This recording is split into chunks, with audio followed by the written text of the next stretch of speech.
එතකොට ඔකට දානවා මේ මග් වෙල්ඩින් කියන්නේ මොකක්ද කියලා. කලින් අහලා තියෙනවා මග් වෙල්ඩින් කියන්නේ මොකක්ද කියලා එහෙම අහලා තියෙනවද? ඔව්. එතකොට මග් වෙල්ඩින් කියලා කියන අපි මෙතන ගන්න මෙතන අපි කෙටියෙන් ගොතේම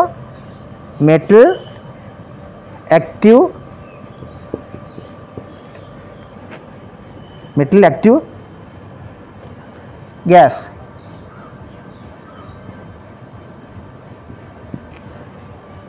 metal inert gas. metal active gas එක කියන්නේ metal active gas එකද අපිට metal active gas එක. මෙතන ගන්නවා metal inert gas. මෙන්න මෙතන වෙනසක් තියෙනවා මේ inert. මෙතන active. මෙතන A තියෙනවා. active. active කියන්නේ අපි සිංහලෙන් කියනවා සක්‍රීය. මේක inert කොටම නිෂ්ක්‍රීය.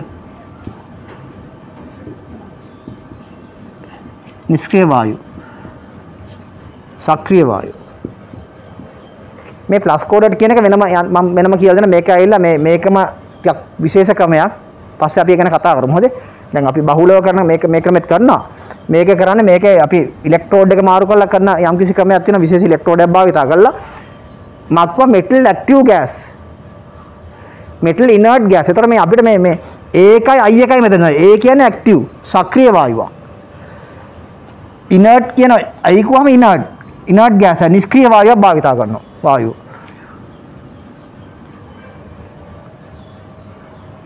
හරි. එතකොට අපි මේ ක්‍රමයේදී මේ සක්‍රීය සහ නිෂ්ක්‍රීය වායු දෙකම භාවිතා කරනවා වැඩ කරන්න. නිෂ්ක්‍රීය වායුව මොනවද කියන්න පුළුවන්ද? නිෂ්ක්‍රීය වායුව.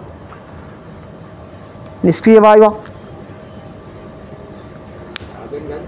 ආගන් ගන්නවා. තව හීලියම්. නිෂ්ක්‍රීය වායුවට අපිට ගන්න පුළුවන් ආගන් වායුව AR.